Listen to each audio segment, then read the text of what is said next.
Malaysian ভাষা শিক্ষার 22তম পর্বে আপনাদের সবাইকে স্বাগত। আজকের পর্বে আমরা মালয় ভাষার 20টি জোড়া শব্দের সাথে পরিচিত হব। নাম্বার 1, বাইক বাইক, যার বাংলা অর্থ ভালোভাবে। বাইক শব্দের অর্থ ভালো, তবে যদি বলা হয় বাইক বাইক তাহলে এর অর্থ হবে ভালোভাবে। নাম্বার 2, সেনাং সেনাং, যার বাংলা অর্থ সহজেই। সেনাং শব্দের অর্থ সহজ, তবে যদি বলা হয় সেনাং সেনাং তাহলে এর অর্থ হবে সহজেই। নাম্বার 3, লাইন লাইন, যার বাংলা অর্থ অন্যান্য। লাইন শব্দের অর্থ অন্য বা ভিন্ন, তবে যদি বলা হয় লাইন লাইন তাহলে এর অর্থ হবে অন্যান্য।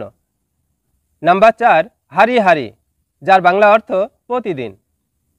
হারি শব্দের অর্থ দিন, তবে যদি বলা হয় হারি হারি তাহলে এর অর্থ হবে প্রতিদিন। নাম্বার 5, আওয়াল আওয়াল, যার বাংলা অর্থ আগে আগে। আওয়াল শব্দের অর্থ প্রথমে, তবে যদি বলা হয় আওয়াল আওয়াল তাহলে এর অর্থ হবে আগে আগে। নাম্বার 7, মাইন মাইন, যার বাংলা অর্থ মজা করা।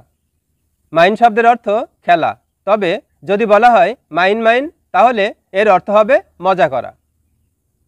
নাম্বার 8, হাতি হাতি, যার বাংলা অর্থ সাবধানে।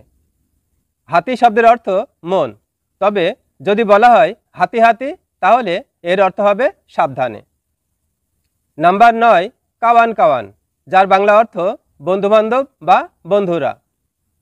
কাওয়ান শব্দের অর্থ বন্ধু, তবে যদি বলা হয় কাওয়ান কাওয়ান তাহলে এর অর্থ হবে বন্ধুবান্ধব। নাম্বার 10, মাসাম মাসাম, যার বাংলা অর্থ নানা রকম বা বিভিন্ন রকম।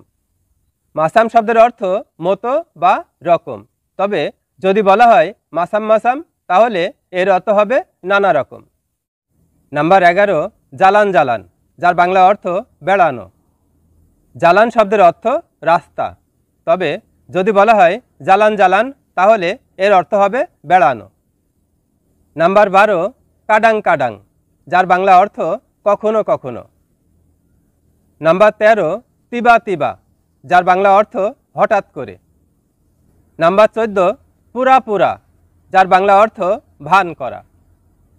নাম্বার 15, কালি কালি, যার বাংলা অর্থ বারবার। নাম্বার 16, বুকান বুকান, যার বাংলা অর্থ আজে বাজে। নাম্বার 17, পাঞ্জাং পাঞ্জাং, যার বাংলা অর্থ লম্বা লম্বা। নাম্বার 18, ডেকাত ডেকাত, যার বাংলা অর্থ কাছাকাছি। নাম্বার 19, আনা আনা, যার বাংলা অর্থ ছেলে মেয়ে। এবং নাম্বার 20, চিকিট চিকিট, যার বাংলা অর্থ সামান্য।